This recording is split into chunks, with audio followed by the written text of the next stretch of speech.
Endless ಎಂಟರ್ಟೈನ್ಮೆಂಟ್ಗೆ ಸ್ವಾಗತ. ಕಂತಿನಲ್ಲಿ ಕಥೆಗಳು ಬೈ TNR. ಮಹೇಶ್ ಅವರ ಸಾವು ಸಂಭವಿಸಿದೆ. ಅವರ ಸಂಪೂರ್ಣ ಆಸ್ತಿ ಶಂಕರನಿಗೆ ಸೇರಿದೆ. ಎಲ್ಲ ಮುಗಿದು ತಾವು ಸುರಕ್ಷಿತವೆಂದು ಭಾವಿಸಿದ್ದ ಶಂಭು ಶಂಕರರ ಬೆನ್ನು ಹತ್ತಿದ ಪೊಲೀಸ್ ಅಧಿಕಾರಿಗಳು. ಮುಂದೆ ಕಥೆ ಓದಿ ಕೇಳಿ ಆನಂದಿಸಿ. ಧನ್ಯವಾದಗಳು. ಶಂಕರ ನಿದ್ದೆ ಬಾರದೆ ಮಂಚದ ಮೇಲೆ ಹೊರಳಾಡುತ್ತಿರುತ್ತಾನೆ. ಮಧ್ಯರಾತ್ರಿ ಕಳೆದರೂ ಮಧ್ಯಾಹ್ನ ನಡೆದ ಘಟನೆ ಶಂಕರನ ಹತ್ತಿರ ನಿದ್ದೆ ಸುಳಿಯದಂತೆ ಮಾಡಿದೆ. ಮುಂದೇನಾಗುವುದೋ ಎಂಬ ಭಯ. 250 ಕೋಟಿಗೂ ಮಿಗಿಲಾದ ಬೆಲೆಯ ಆಸ್ತಿ ಒಮ್ಮೆಗೆ ಬಂದಾಗ ಅದನ್ನು ಜೀರ್ಣಿಸಿಕೊಳ್ಳುವ ಶಕ್ತಿಯಿಲ್ಲದೆ ಚಡಪಡಿಸುತ್ತಾನೆ. ಅಷ್ಟಕ್ಕೂ ಆ ಆಸ್ತಿಯನ್ನು ತಾನು ಪಡೆದ ಬಗೆ ಹೇಗೆ? ಮತ್ತೆ ಆ ವಿಷಯವನ್ನು ನೆನಪಿಸಿಕೊಳ್ಳಲು ಬೇಡವೆನಿಸುತ್ತದೆ. ತನ್ನನ್ನು ಇಬ್ಬರು ಪೊಲೀಸ್ ಅಧಿಕಾರಿಗಳು ಮುತ್ತಿಗೆ ಹಾಕಿ ಪ್ರಶ್ನೆಗಳ ಸುರಿಮಳೆ ಕರೆದು ಈಗಾಗಲೇ 12 ಗಂಟೆಗಳು ಕಳೆದಿದೆ. ಅಧಿಕಾರಿಗಳು ಹೇಳಿದ್ದು ನಿಜವಾಗಿದ್ದರೆ ಶಂಭು ಚಿಕ್ಕಪ್ಪನನ್ನೂ ಪೊಲೀಸರು ಹಿಡಿದು ಪ್ರಶ್ನಿಸಿ ಅಷ್ಟೇ ವೇಳೆಯಾಗಿರಬೇಕು. ಆದರೆ ಎಲ್ಲಿ? ಶಂಭು ಚಿಕ್ಕಪ್ಪನ ಸುಳಿವೇ ಸಿಗದೆ ಶಂಕರ ಇನ್ನೂ ಹೆದರುತ್ತಾನೆ. ಇಂದು ಬೆಳಿಗ್ಗೆಯಿಂದ ಶಂಭು ಚಿಕ್ಕಪ್ಪ ಶಂಕರನ ಕಣ್ಣಿಗೆ ಕಂಡಿರಲಿಲ್ಲ. ಶಂಭುವಿನ ದಿನಚರಿಯ ಬಗ್ಗೆ ಶಂಕರ ಎಂದೂ ಪ್ರಶ್ನಿಸುತ್ತಿರಲಿಲ್ಲ. ಆತ ಸ್ವತಂತ್ರವಾದ ವ್ಯಕ್ತಿ. ಎಲ್ಲಿಗೆ ಯಾವಾಗ ಹೋಗುತ್ತಾನೆ, ಏನು ವ್ಯವಹಾರ ಮಾಡುತ್ತಾನೆ, ಇದೆಲ್ಲ ತಿಳಿಯುವ ಗೋಜಿಗೆ ಹೋಗದೆ ಚಿಕ್ಕಪ್ಪ ಕೇಳಿದಾಗ ಕೇಳಿದಷ್ಟು ಹಣ ಕೊಡುವುದಕ್ಕಷ್ಟೇ ಶಂಭು ಶಂಕರನ ಸಂಬಂಧ ಸೀಮಿತವಾಗಿರುತ್ತದೆ ಹೊರನೋಟಕ್ಕೆ. ಆದರೆ ಈಗ ಚಿಕ್ಕಪ್ಪನ ಬಗ್ಗೆ ಶಂಕರನಿಗೆ ಅಪಾರ ಗೌರವವಿರುತ್ತದೆ. ಕಾರಣ, ತನಗೆ ಕೋಟ್ಯಾಂತರ ಬೆಲೆಯ ಆಸ್ತಿ ಬಂದುದಾದರೂ ಹೇಗೆ? ಮತ್ತೆ ಅದನ್ನು ನೆನಪಿಸಿಕೊಳ್ಳುವುದು ಬೇಡವೆನಿಸುತ್ತದೆ. ಈ ವೇಳೆಯಲ್ಲಿ ತನಗೆ ತಿಳಿದ ಒಬ್ಬ ವ್ಯಕ್ತಿ ಇದ್ದಿದ್ದರೆ ವಿಷಯ ಸಂಗ್ರಹಿಸಲು ಸುಲಭವಾಗುತ್ತಿತ್ತು. ಈಗ ಎಲ್ಲರೂ ತನ್ನ ವಿರೋಧಿಗಳೇ. ಆದಷ್ಟು ಬೇಗ ಈ ಪರಿಸ್ಥಿತಿಯನ್ನು ಬದಲಾಯಿಸಬೇಕು. ಎಲ್ಲ ಇಲಾಖೆಗಳಲ್ಲೂ ತನಗೆ ಬೇಕಾದವರಿರಬೇಕು. ಶಂಕರನ ಮೆದುಳಲ್ಲಿ ಏನೇನೋ ಹುಚ್ಚು ಆಲೋಚನೆಗಳು ಬರುತ್ತವೆ. ಅದಕ್ಕೆಲ್ಲ ಕಡಿವಾಣ ಶಂಕರ ಹೊರಳುತ್ತಲೇ ಇರುತ್ತಾನೆ. ನಿದ್ದೆಯ ಸುಳಿವಿಲ್ಲದ ನಡು ರಾತ್ರಿಯಲ್ಲಿ ಇಂಟರ್ಕಾಮ್ನ ಸಂಗೀತ ಮೊಳಗುತ್ತದೆ. ಈ ಹೊತ್ತಿನಲ್ಲಿ ತನಗೆ ಯಾರು ಫೋನ್ ಮಾಡುತ್ತಿರಬಹುದೆಂದು ಆಶ್ಚರ್ಯದಿಂದ ಎದ್ದು ಫೋನ್ನ ಹಿಡಿಯನ್ನು ತೆಗೆದುಕೊಂಡು ಮಾತನಾಡುತ್ತಾನೆ. ಮೆಲುಧ್ವನಿಯಲ್ಲಿ ಹಲೋ ನುಡಿದು ಉತ್ತರಕ್ಕಾಗಿ ಕಾಯುತ್ತಾನೆ. ಆ ಕಡೆಯಿಂದ ಪರಿಚಿತ ಧ್ವನಿ ಕೇಳಿಸುತ್ತದೆ. ಶಂಭು ಚಿಕ್ಕಪ್ಪ. ಸಂತೋಷ ಆಶ್ಚರ್ಯಗಳನ್ನು ತಡೆಯಲಾರದೆ ಉದ್ಗರಿಸುತ್ತಾನೆ. ಹೇ ಶಂಕರ್ ಮರಿ, ಮೆಲ್ಲಗೆ. ನಾನು ಇದೇ ಹೋಟೆಲ್ನಲ್ಲೇ ಒಂದು ರೂಮಿನಲ್ಲಿದ್ದೇನೆ. ಈ ಹೋಟೆಲ್ನ ಎಲ್ಲ ಫೋನ್ಗಳನ್ನು ಎಕ್ಸ್ಚೇಂಜ್ ಮೂಲಕ ಟ್ಯಾಪ್ ಮಾಡಿರುತ್ತಾರೆ. ಹಾಗಾಗಿ ಹೊರಗಿನಿಂದ ಮಾತನಾಡುವಂತಿಲ್ಲ. ಇಂಟರ್ಕಾಮ್ ಪರವಾಗಿಲ್ಲ, ಸೇಫ್. ಹಾಗಾಗಿ ನಾವು ಈಗ ಮಾತನಾಡಬಹುದು. ಕ್ಷಮಿಸು ಶಂಕರ್ ಮರಿ, ನಮಗೀಗ ಹೆಚ್ಚು ವೇಳೆ ಇಲ್ಲ. ಕೇಳು, ನೀನು ಪೊಲೀಸರಿಗೆ ಇಂದು ಮಧ್ಯಾಹ್ನ ಹೇಳಿದ್ದೆಲ್ಲ ಕೇಳಿಸಿಕೊಂಡಿದ್ದೇನೆ. ನಮ್ಮಿಬ್ಬರ ಕ್ಷೇಮಕ್ಕಾಗಿ ನಿನ್ನ ಆಫೀಸ್ನಲ್ಲಿ ನಿನಗೆ ಗೊತ್ತಿಲ್ಲದಂತೆ ಕಾರ್ಡ್ಲೆಸ್ ಮೈಕ್ರೋಫೋನ್ ಇಟ್ಟಿದ್ದೆ. ಅಲ್ಲಿ ಏನೇನು ಮಾತಾಡಿದರೂ ನನಗೆ ಯಾವಾಗಲೂ ತಿಳಿಯುತ್ತಿತ್ತು. ಇಂದು ನಡೆದದ್ದು ಕೂಡ. ನೀನು ಹೇಳಿದ ಕಥೆ ಸೊಗಸಾಗಿದೆ. ಈ ಸಂದರ್ಭಕ್ಕೆ ಸರಿಯಾಗಿದೆ. ಅದನ್ನೇ ಪಟ್ಟು ಹಿಡಿ. ವೆರಿ ಗುಡ್ ಶಂಕರ್ ಮರಿ. ನಿನ್ನ ಸಮಯ ಸ್ಫೂರ್ತಿಗೆ ನನ್ನ ಅಭಿನಂದನೆ. ಶಂಭು ಚಿಕ್ಕಪ್ಪ, ನಿನ್ನನ್ನು ನೋಡಬೇಕೆನಿಸುತ್ತಿದೆ. ನೀನು ಅನುಭವಿ. ನಿನ್ನಷ್ಟು ಧೈರ್ಯ ನನಗಿಲ್ಲ. ಅದು ಹಾಗಿರಲಿ, ನೀನು ಪೊಲೀಸರ ಕೈಗೆ ಸಿಗಲಿಲ್ಲವೇ? ಸದ್ಯ ಇಬ್ಬರೂ ಒಟ್ಟಿಗೆ ಸಿಗಲಿಲ್ಲವಲ್ಲ? ಇದು ಹೇಗಾಯಿತು ಶಂಭು ಚಿಕ್ಕಪ್ಪ? ಕುತೂಹಲ ತಡೆಯಲಾರದೆ ಶಂಕರ ಪ್ರಶ್ನಿಸಿದ್ದ.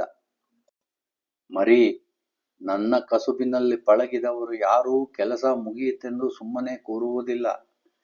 ಅದರಲ್ಲೂ ಥಾಮಸ್ನಂಥ ವ್ಯಕ್ತಿಯ ಬಗ್ಗೆ ಚೆನ್ನಾಗಿ ತಿಳಿದೂ ಸುಮ್ಮನಿದ್ದರೆ ಅಂತಹ ಮೂರ್ಖ ಇನ್ನೊಬ್ಬನಿಲ್ಲ. ಅವನು ಇಲ್ಲಿಂದ ಹಣ ಪಡೆದು ಹೋದ ನಂತರ ಅವನ ಬಗ್ಗೆ ಮಾಹಿತಿಗಾಗಿ ಪ್ರಯತ್ನಿಸುತ್ತಲೇ ಇದ್ದೆ. ಅವನು ಮಧ್ಯಪ್ರದೇಶದ ಪೊಲೀಸರ ಕೈಗೆ ಕೆಲವು ದಿನಗಳ ಹಿಂದೆ ಸಿಕ್ಕಿಬಿದ್ದನೆಂದು ತಿಳಿಯಿತು. ಮಧ್ಯಪ್ರದೇಶದ ಪೊಲೀಸರು ಕ್ರಿಮಿನಲ್ಗಳ ಬಾಯಿ ಬಿಡಿಸುವ ಸಾಮರ್ಥ್ಯ ನನಗೆ ಚೆನ್ನಾಗಿ ತಿಳಿದಿತ್ತು. ಥಾಮಸ್ನ ಬಾಯಿಂದ ನಿನ್ನ ವ್ಯವಹಾರದ ಬಗ್ಗೆ ಅಲ್ಲಿಯ ಪೊಲೀಸರಿಗೆ ತಿಳಿಯೋ ಬಗ್ಗೆ ನನಗೆ ಖಚಿತವಾಯಿತು. ಥಾಮಸ್ನ ವಿಷಯ ನನಗೆ ತಿಳಿದದ್ದೇ ನಿನ್ನೆ ರಾತ್ರಿ. ಪೊಲೀಸರು ಬರುವರೆಂದು ನಿನ್ನನ್ನು ಎಚ್ಚರಿಸುವ ವೇಳೆಗಾಗಲೇ ನನ್ನ ಮೇಲೆ ಅವರ ಕಣ್ಣು ಬಿದ್ದಿತ್ತು. ಆಗ ನನಗೆ ಬಂದ ಮೊದಲ ಯೋಚನೆ, ಏಕಕಾಲದಲ್ಲಿ ನಾವಿಬ್ಬರೂ ಪೊಲೀಸರ ಪ್ರಶ್ನಾವಳಿಗೆ ಸಿಕ್ಕಬಾರದು ಎಂಬುದು. ಏಕೆಂದರೆ ನಾವಿಬ್ಬರೂ ಒಂದೇ ರೀತಿಯ ಹೇಳಿಕೆ ಕೊಡಬೇಕು. ಪೊಲೀಸರಿಗೆ ಚಳ್ಳೆಹಣ್ಣು ತಿನ್ನಿಸುವ ವಿದ್ಯೆ ನಿನಗಿನ್ನೂ ತಿಳಿಯದ ಕಾರಣ ನಾನೇ ನಿನ್ನೆ ರಾತ್ರಿಯಿಂದ ಕಣ್ಮರೆಯಾದೆ. ಮಾರು ವೇಷದಲ್ಲಿ ಇದೇ ಹೋಟೆಲ್ಗೆ ಬಂದು ಒಂದು ರೂಮ್ ಪಡೆದೆ. ನನ್ನ ಕೋಣೆಯಲ್ಲಿದ್ದ ಕದ್ದಾಲಿಸುವ ಉಪಕರಣಗಳನ್ನು ಮೆಲ್ಲಗೆ ನನ್ನ ಹೊಸ ಕೋಣೆಗೆ ಸಾಗಿಸಿದೆ. ಅಂದುಕೊಂಡಂತೆ ಅವರು ನಿನ್ನನ್ನು ಮಾತ್ರ ಕಂಡು ಹೋಗಿದ್ದಾರೆ. ಆತುರದ ಬುದ್ಧಿ. ಆದಷ್ಟು ಬೇಗ ಎಲ್ಲ ತಿಳಿದು ಬಿಡಬೇಕೆಂಬ ಆಸೆ. ನನ್ನನ್ನು ಬಿಟ್ಟು ನಿನ್ನನ್ನು ಮಾತ್ರ ಮಾತನಾಡಿಸಿ ಹೋಗಿದ್ದಾರೆ. ನಾನು ಸಿಕ್ಕಿಬಿದ್ದರೆ ನಿನ್ನ ಕಥೆಯನ್ನೇ ಹೇಳುತ್ತೇನೆ. ನೀನಿನ್ನು ಹಾಯಾಗಿ ಮಲಗು ಮರಿ, ಚಿಂತಿಸಬೇಡ. ಶಂಭು ಚಿಕ್ಕಪ್ಪನ ಧೈರ್ಯದ ಮಾತುಗಳನ್ನು ಕೇಳಿ ಶಂಕರ ಚಿಕ್ಕಪ್ಪನಿಗೆ ಕೃತಜ್ಞತಾ ಭಾವದಿಂದ ಹೇಳಿದ್ದ. ಶಂಭು ಚಿಕ್ಕಪ್ಪ, ನೀನಿಲ್ಲದಿದ್ದರೆ ಈ ವೇಳೆಗೆ ನಾನೇನಾಗುತ್ತಿದ್ದುನೋ. ಕೆಲವು ತಿಂಗಳ ಹಿಂದೆ ನೀನು ಇಲ್ಲಿಗೆ ಹಿಂದಿರುಗಿದಾಗ ನಿನ್ನನ್ನು 1000 ಬಾರಿ ಶಪಿಸಿದ್ದೆ. ಆದರೆ ಈಗ ನೀನಿಲ್ಲದೆ ನನಗೆ ಪ್ರಪಂಚವೇ ಇಲ್ಲದಂತಾಗಿದೆ. ನನ್ನ ತಪ್ಪಿಗೆ ಕ್ಷಮಿಸು ಚಿಕ್ಕಪ್ಪ. ಪಶ್ಚಾತ್ತಾಪ ಪಡುತ್ತಿರುವ ಶಂಕರನ ಕಣ್ಣುಗಳಿಂದ ನೀರು ಹರಿಯುತ್ತದೆ. ಕಾಣದಿದ್ದರೂ ಊಹಿಸಿದ ಶಂಭು ಶಂಕರನಿಗೆ ಸಮಾಧಾನ ಹೇಳುವ ಪ್ರಯತ್ನ ಮಾಡುತ್ತಾನೆ. ಶಂಕರ ಅಳುವ ಧ್ವನಿಯಿಂದಲೇ ನುಡಿಯುತ್ತಾನೆ. ಶಂಭು ಚಿಕ್ಕಪ್ಪ, ನನಗೆ ಇನ್ನೂ ಧೈರ್ಯ ಬರುತ್ತಿಲ್ಲ. ಏಕೋ ಗೊತ್ತಿಲ್ಲ, ನನಗಿಂತ ಹೆಚ್ಚಾಗಿ ನಿನ್ನ ಬಗ್ಗೆ ಭಯವಾಗುತ್ತಿದೆ. ಏಕೆಂದರೆ ಆ ಕೆಲಸ ಮಾಡಿಸಿದವರು ನಾವೇ ಆಗಿದ್ದರೂ ನೇರವಾಗಿ ಮಾಡಿ ಮುಗಿಸಿದವನು ನೀನು. ಶಂಭು ಚಿಕ್ಕಪ್ಪ, ಈಗ ಏನು ಮಾಡುವುದು? ಅಲ್ಲದೆ ನೀನು ಮಾಡಿರುವ ಇನ್ಯಾವುದೋ ವ್ಯವಹಾರದ ಸುಳಿವು ಸಿಕ್ಕಿದೆ ಎಂದು ಬೇರೆ ಹೇಳಿ ಹೋಗಿದ್ದಾರೆ.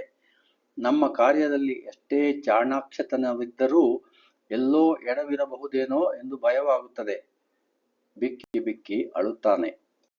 ಶಂಕರ್ ಮರಿ, ಎಲ್ಲ ವಿಷಯ ಪೊಲೀಸರು ಹೇಳಿದ್ದು ಒಳ್ಳೆಯದೇ ಆಯಿತು. ಬಾಯಿ ಬಡುಕರು. ಅಂತಹ ಕೆಲವು ವಿಚಾರಗಳನ್ನು ಅವರು ಹೇಳುವ ಅಗತ್ಯವಿಲ್ಲ. ನಾನು ಪೊಲೀಸರ ಪ್ರಶ್ನಾವಳಿಗೆ ಸಿಕ್ಕಿಬಿದ್ದರೂ ಚಿಂತಿಸುವ ಅಗತ್ಯವಿಲ್ಲ. ಗೆಲುವು ಸಂಪೂರ್ಣವಾಗಿ ನಮ್ಮದೇ. ಆ ವ್ಯವಹಾರ ಏನೆಂದು ನನಗೆ ಸ್ಪಷ್ಟವಾಗಿ ತಿಳಿದಿದೆ. ಅದಕ್ಕೆ ತಕ್ಕ ಉತ್ತರವೂ ನನ್ನ ಬಳಿ ಇದೆ. ಈಗ ಫೋನನ್ನು ಕೆಳಗಿಟ್ಟು ನೀನು ಹಾಯಾಗಿ ನಿದ್ದೆ ಮಾಡು. ಆ ಪೊಲೀಸರ ವಿಷಯ ಸಂಪೂರ್ಣವಾಗಿ ಮರೆಯಲು ಪ್ರಯತ್ನಿಸು ಎನ್ನುತ್ತಾ ಫೋನನ್ನು ಇಟ್ಟು ಮಾತು ಮುಗಿಸುತ್ತಾನೆ. ಶಂಭುವಿಗೆ ಅದೆಂಥ ಬಂಡ ಧೈರ್ಯವೆಂದು ಆಶ್ಚರ್ಯಪಡುತ್ತಾನೆ. ಶಂಭುವಿಗೆ ತಿಳಿದಿರುವ ಮತ್ತು ತನಗೆ ತಿಳಿಯದ ವ್ಯವಹಾರ ಬೇರೇನು ಇರಬಹುದು ಎಂದು ಆಶ್ಚರ್ಯಪಡುತ್ತಾನೆ. ಇದ್ದರೆ ಅದು ಮುಂದೆಂದಾದರೂ ತಿಳಿಯಬಹುದೆಂದು ಭಾವಿಸಿ ಮಂಚದ ಮೇಲೆ ಮತ್ತೆ ಉರುಳುತ್ತಾನೆ. ಬೆಳಗಾಗಿದೆ. ಪೊಲೀಸರಿಂದ ಶಂಭುವಿನ ಬೇಟೆ ಮುಂದುವರೆದಿದೆ. ಶಂಭು ಚಿಕ್ಕಪ್ಪನ ಕೋಣೆಯ ಬಳಿ ಪೊಲೀಸ್ ಅಧಿಕಾರಿಗಳು ಬಂದಿರುವ ವಿಷಯ ತಿಳಿದು ಶಂಕರ ಗಡಿಬಿಡಿಯಿಂದ ಸ್ಥಳಕ್ಕೆ ಧಾವಿಸಿ ಬರುವ ವೇಳೆಗೆ ಇನ್ನೂ ಗಂಟೆ 5 ಆಗಿರುವುದಿಲ್ಲ. ರಾತ್ರಿಯೆಲ್ಲ ನಿದ್ದೆಯಿಲ್ಲದ ಕಾರಣ ಕಣ್ಣುಗಳು ಕೆಂಪಾಗಿ ಇನ್ನೂ ನಿದ್ದೆಯ ಮಂಪರು ಇದ್ದುದು ಸ್ಪಷ್ಟವಾಗಿ ಕಾಣುತ್ತದೆ. ಕೋಣೆಯ ಬಾಗಿಲಿನ ಬಳಿ ನಿಂತಿದ್ದ ಹೋಟೆಲಿನ ಕೆಲವೇ ನೌಕರರು ಶಂಕರನ ಆಗಮನದಿಂದ ಸ್ವಲ್ಪ ದೂರ ಸರಿಯುತ್ತಾರೆ. ಅದೇ 2 ಅಧಿಕಾರಿಗಳು 4 ಪೇದೆಗಳೊಂದಿಗೆ ಬಾಗಿಲು ಬಡಿಯುತ್ತಿರುತ್ತಾರೆ. ಶಂಭು ಚಿಕ್ಕಪ್ಪ ಕೋಣೆಗೆ ಬಂದಿರುವ ವಿಷಯ ಇವರಿಗೆ ಹೇಗೋ ತಲುಪಿದೆ. ಸದ್ಯ ಚಿಕ್ಕಪ್ಪನಿಗೆ ಎಲ್ಲ ವಿಷಯ ತಿಳಿದ ನಂತರ ಇವರಿಗೆ ವಿಷಯ ತಿಳಿದಿದೆ ಎಂದು ಮನದಲ್ಲೇ ಸಮಾಧಾನ ಪಟ್ಟುಕೊಳ್ಳುತ್ತಾನೆ. ಆದರೂ ಈ ಸಂದರ್ಭದಲ್ಲಿ ತನಗಿರುವ ಕಾತುರವನ್ನು ನಟಿಸದಿದ್ದರೆ ತಪ್ಪಾಗುವುದೆಂದು ಭಾವಿಸಿ ಅಧಿಕಾರಿಗಳನ್ನು ಪ್ರಶ್ನಿಸುತ್ತಾನೆ. ಇನ್ಸ್ಪೆಕ್ಟರ್, ನಮಸ್ಕಾರ. ಇದೇನು ನಿಮ್ಮ ರಾದ್ದಾಂತ?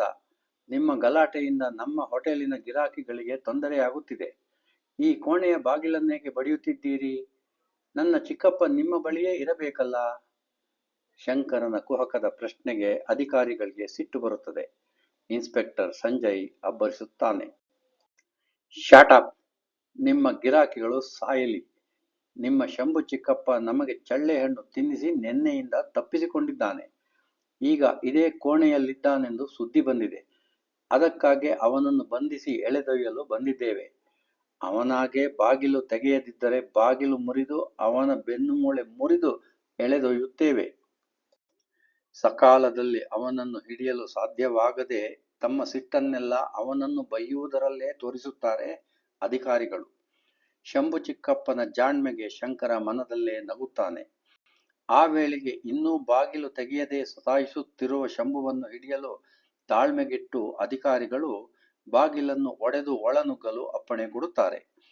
ಇನ್ನೇನು ಬಾಗಿಲನ್ನು ಒಡೆಯದು ತೆಗೆಯಬೇಕೆನ್ನುವ ವೇಳೆಗೆ ಒಳಗಿನಿಂದ ಚಿಲಕ ಸಡಿಲಿಸಿದ ಶಬ್ದ ಕೇಳಿಸುತ್ತದೆ. ಶಂಭು ತೂರಾಡುತ್ತಲೇ ಬಾಗಿಲು ತೆಗೆಯುತ್ತಾನೆ. ರಾತ್ರಿ ಅತಿಯಾಗಿ ಕುಡಿದಿದ್ದರ ನಶೆ ಇನ್ನೂ ಉಳಿದಿದೆ. ಮನುಷ್ಯತ್ವದ ಗಂಧವೇ ಇಲ್ಲದಂತೆ ಶಂಭುವನ್ನು ಎಳೆದುಕೊಂಡು ಹೋಗುತ್ತಾರೆ. ನಿನ್ನೆ ತನಗೆ ತೋರಿದ ಮರ್ಯಾದೆಗೂ ಇಂದು ಶಂಭುವಿಗೆ ಕೊಡುತ್ತಿರುವ ಮರ್ಯಾದೆಗೂ ವ್ಯತ್ಯಾಸ ಕಂಡ ಶಂಕರ ಒಳಗೊಳಗೆ ನಗುತ್ತಾನೆ. ಎಲ್ಲ ಹಣ, ಅಧಿಕಾರ, ಸಮಾಜದಲ್ಲಿರುವ ಸ್ಥಾನದ ಗಮ್ಮತ್ತು ಎಂದು ಅವನಿಗೆ ಮನವರಿಕೆಯಾಗುತ್ತದೆ. ಠಾಣೆಯಲ್ಲಿ ಏನು ನಡೆದಿದೆ? ಶಂಭು, ಹೇಳು. ಆ ಚುಚ್ಚುಮದ್ದು ದ್ರಾವಣವನ್ನು ಯಾರ ಪ್ರಾಣ ತೆಗೆಯಲೆಂದು ಅಷ್ಟೊಂದು ಹಣ ಕೊಟ್ಟು ತರಿಸಿಕೊಂಡೆ? ನಿನಗದನ್ನು ಸರಬರಾಜು ಮಾಡಿದವನು ಸಿಕ್ಕಿಬಿದ್ದು ಎಲ್ಲವನ್ನೂ ಬಾಯಿ ಬಿಟ್ಟಿದ್ದಾನೆ. ಅಂಥ ಮಾರಕ ಚುಚ್ಚುಮದ್ದು ಯಾರ ಮೇಲೆ ಪ್ರಯೋಗಿಸಿದೆ? ನಿನ್ನ ಮಹೇಶ್ ಅಣ್ಣನ ಮೇಲೆ ಎಂದು ನಮಗೆ ಶಂಕೆ ಇದೆ. ಆ ಚುಚ್ಚುಮದ್ದು ತೆಗೆದುಕೊಂಡವರು 5 ನಿಮಿಷದಲ್ಲಿ ಹೃದಯಾಘಾತದಿಂದ ಸಾಯುವರೆಂದು ನಿನಗೂ ತಿಳಿದಿದೆ, ನಮಗೂ ಸಹ. ನಿನ್ನ ಮಹೇಶ್ ಅಣ್ಣ ಕೂಡ ಹೃದಯಾಘಾತದಿಂದ ಸತ್ತಿದ್ದೆಂಬುದು ಎಲ್ಲರಿಗೂ ತಿಳಿದ ವಿಷಯ. ಈ ಸಾವು ಈ ದ್ರಾವಣದಿಂದಲೇ ಏಕಾಗಿರಬಾರದು. ಠಾಣೆಯ ಒಂದು ಕೋಣೆಯಲ್ಲಿ ಶಂಭುವಿನ ವಿಚಾರಣೆ ನಡೆಯುತ್ತಿದೆ. ಶಂಭುವಿಗೆ ಇನ್ನೂ 3ನೇ ದರ್ಜೆ ವಿಚಾರಣೆ ನಡೆದಿಲ್ಲವೆಂದೆನಿಸುತ್ತಿದೆ. ಸುತ್ತ 3 ಅಧಿಕಾರಿಗಳು ಉಪಸ್ಥಿತರಿದ್ದಾರೆ. ಎಲ್ಲ ದರ್ಜೆಯ ವಿಚಾರಣೆ ನಡೆಯುವ ಲಕ್ಷಣಗಳು ಕಾಣುತ್ತಿದೆ. ಆದರೂ ಶಂಭು ವಿಚಲಿತನಾಗದೆ ವಿಚಾರಣೆ ಎದುರಿಸುತ್ತಿದ್ದಾನೆ. ಅವನು ಪಳಗಿದವನೇ ಅಲ್ಲವೇ? ಸಾರ್, ವಿಚಾರ ಇಷ್ಟೇ ತಾನೇ. ಆ ಚುಚ್ಚುಮದ್ದು ದ್ರವ ತೆಗೆದುಕೊಂಡವರು 5 ನಿಮಿಷದಲ್ಲಿ ಹೃದಯಾಘಾತದಲ್ಲಿ ಸಾಯುವುದು ಸತ್ಯ. ಅಂಥ ಚುಚ್ಚುಮದ್ದಿನಿಂದ ಸತ್ತರೆ ಮರಣೋತ್ತರ ಪರೀಕ್ಷೆಯ ವರದಿಯಲ್ಲಿ ಸಿಕ್ಕಿ ಬೀಳುವ ವಿಚಾರವೂ ನನಗೆ ತಿಳಿದಿದೆ. ನಿಮಗೂ ತಿಳಿದಿರಬೇಕಲ್ಲ. ನನ್ನ ಅಣ್ಣನ ಶವ ಪರೀಕ್ಷೆಯ ವರದಿಯಲ್ಲಿ ಅವರ ಸಾವು ಸ್ವಾಭಾವಿಕ ಸಾವೆಂದು ವರದಿಯಾಗಿರುವ ವಿಚಾರವೂ ಎಲ್ಲರಿಗೂ ತಿಳಿದ ವಿಷಯವೇ ಅಲ್ಲವೇ? ಶಂಭುವಿನ ಆತ್ಮಸ್ಥೈರ್ಯ ಅಧಿಕಾರಿಗಳು ಬೆಚ್ಚಿ ಬೀಳಿಸುವಂತಿತ್ತು. ಇವನನ್ನು ವಿಚಾರಣೆ ಮಾಡಲು ಸಾಕಷ್ಟು ಕಸರತ್ತು ಮಾಡುವುದು ಅಧಿಕಾರಿಗಳಿಗೆ ಅನಿವಾರ್ಯವೆಂದು ಮನವರಿಕೆಯಾಗಿತ್ತು. ಶಂಭು, ಶವ ಪರೀಕ್ಷೆ ವರದಿಯ ಬಗ್ಗೆ ಬೇರೆಯಾಗೇ ವಿಚಾರಣೆ ಮಾಡಿ ಸತ್ಯವನ್ನು ಹೊರಗೆ ತೆಗೆಯುತ್ತೇವೆ. ಈಗ ಆ ದ್ರಾವಣವನ್ನು ನೀನು ನಿನ್ನ ಅಣ್ಣನ ಮೇಲೆ ಪ್ರಯೋಗಿಸಿರುವ ಬಗ್ಗೆ ನಿನ್ನ ಬಾಯಿಂದಲೇ ಸತ್ಯವನ್ನು ಕಕ್ಕಿಸುವುದು ನಮ್ಮ ಕೆಲಸ. ನಮ್ಮ ವಿಚಾರಣೆಯ ತೀವ್ರತೆ ನಿನಗೆ ತಿಳಿದಿದೆ ಎಂದು ಭಾವಿಸಿದ್ದೇವೆ. ಸತ್ಯ ನೀನಾಗಿಯೇ ಹೇಳುವೆಯೋ ನಾವೇ ಹೇಳಿಸಬೇಕೋ? ಹೆದರಿಸಿ ವಿಷಯ ಹೊರಗೆ ತೆಗೆಸಲು ಪ್ರಯತ್ನಿಸಬೇಡಿ ಸಾರ್. ನಾನು ಪಳಗಿದವನೇ ಎಂದು ನಿಮಗೂ ತಿಳಿದಿದೆ. ನಾನು ಅಣ್ಣನ ಕೊಲೆ ಮಾಡಿಲ್ಲವೆಂಬುದಕ್ಕೆ ಎದೆ ಸೆಡಿಸಿ ಮಾತನಾಡುತ್ತಿರುವ ನನ್ನ ಈ ಧೋರಣೆಯೇ ಸಾಕಲ್ಲವೇ? ಆ ದ್ರಾವಣವನ್ನು ನನ್ನಣ್ಣನ ಮೇಲೆ ಪ್ರಯೋಗಿಸಿದ್ದರೆ ಎಲ್ಲ ಕೋಣೆಯ ಎಲ್ಲ ಕಿಟಕಿ ಬಾಗಿಲುಗಳನ್ನು ಒಳಗಿನಿಂದಲೇ ಮುಚ್ಚಿರುವಂತೆಯೇ ನಾನು ಆ ಕೋಣೆಯ ಒಳಗೆ ಹೋಗುವುದು ಹೊರಗೆ ಬರುವುದು ಹೇಗೆ ಸಾಧ್ಯವೆಂದೂ ನೀವು ಸಾಬೀತು ಮಾಡಬೇಕಾಗುತ್ತದೆ. ನನ್ನ ಹಿಂದೆ ಕೋಟ್ಯಾಧೀಶ ಶಂಕರನಿದ್ದಾನೆ. ನಿಮ್ಮ ಪಿಪಿಗಳನ್ನು ಅಂದರೆ ಪಬ್ಲಿಕ್ ಪ್ರಾಸಿಕ್ಯೂಟರ್ಗಳನ್ನು ನುಂಗಿ ನೀರು ಕುಡಿಯುವ ವಕೀಲರ ದಂಡೇ ನನ್ನ ಕಡೆ ಇದೆ ಎಂಬುದನ್ನು ಮರೆಯಬೇಡಿ. ಹೇಗೂ ಸತ್ಯವನ್ನು ಹೇಳಲೇಬೇಕು, ಹೇಳುತ್ತೇನೆ ಕೇಳಿ. ಶಂಭುವಿನ ಸವಾಲಿಗೆ ಅಧಿಕಾರಿಗಳಿಗೆ ಎಲ್ಲಿಲ್ಲ ಸಿಟ್ಟು ಬರುತ್ತದೆ. ತಡೆಯಲಾರದೆ ಅವನ ಕಾಲುಗಳ ಮೇಲೆ 4-6 ದೊಣ್ಣೆ ಏಟುಗಳು ಬೀಳುತ್ತವೆ. ಶಂಭು ವಿಚಲಿತನಾಗದೆ ಮುಂದುವರಿಸುತ್ತಾನೆ. ಸಾರ್, ಇವೆಲ್ಲ ನನಗೆ ಮಾಮೂಲು ಬಿಡಿ. ಕಥೆ ಕೇಳಿ.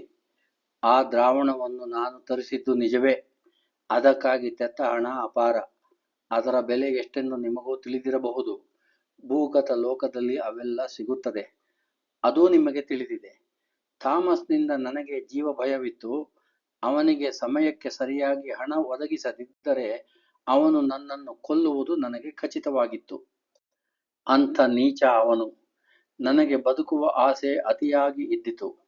ಅವನನ್ನು ಸಾಯಿಸಿಯಾದರೂ ನಾನು ಬದುಕಬೇಕೆಂದು ಛಲ ತೊಟ್ಟೆ. ನಾನು ಬದುಕಬೇಕೆಂದರೆ ಅವನಿಗೆ ಕೊಡಬೇಕಾಗಿದ್ದ ಹಣ ಒದಗಿಸುವುದು ಅಥವಾ ಅವನನ್ನು ಸಾಯಿಸುವುದು, ಇವೆರಡೇ ನನಗಿದ್ದ ಆಯ್ಕೆಗಳು. ಅದಕ್ಕಾಗಿ ಅಗತ್ಯ ಬಿದ್ದರೆ ನನ್ನ ಆತ್ಮರಕ್ಷಣೆಗಾಗಿ ಈ ದ್ರವವನ್ನು ಥಾಮಸ್ನ ಮೇಲೆ ಪ್ರಯೋಗಿಸಲೆಂದು ತರಿಸಿಕೊಂಡಿದ್ದೆ. ನನ್ನ ಅದೃಷ್ಟ, ಥಾಮಸ್ನನ್ನು ನನ್ನ ಮೇಲೆ ಛೂ ಬಿಟ್ಟ ಶಂಕರನಿಂದಲೇ ಸಮಯಕ್ಕೆ ಸರಿಯಾಗಿ ಹಣ ಒದಗಿ ಬಂದಿತು. ಕೆಟ್ಟ ಕ್ರಿಮಿನಲ್ ಆಗಿದ್ದರೂ ಕ್ರಿಮಿನಲ್ಗಳ ವ್ಯವಹಾರದಲ್ಲಿ ಥಾಮಸ್ ತುಂಬಾ ಪ್ರಾಮಾಣಿಕ ವ್ಯಕ್ತಿ. ಅವನು ಹಣ ಪಡೆದು ಹೊರಟು ಹೋದ. ಆ ದ್ರಾವಣ ನನ್ನಲ್ಲಿಯೇ ಉಳಿಯಿತು. ಅದು ಈಗಲೂ ನನ್ನಲ್ಲಿಯೇ ಇದೆ.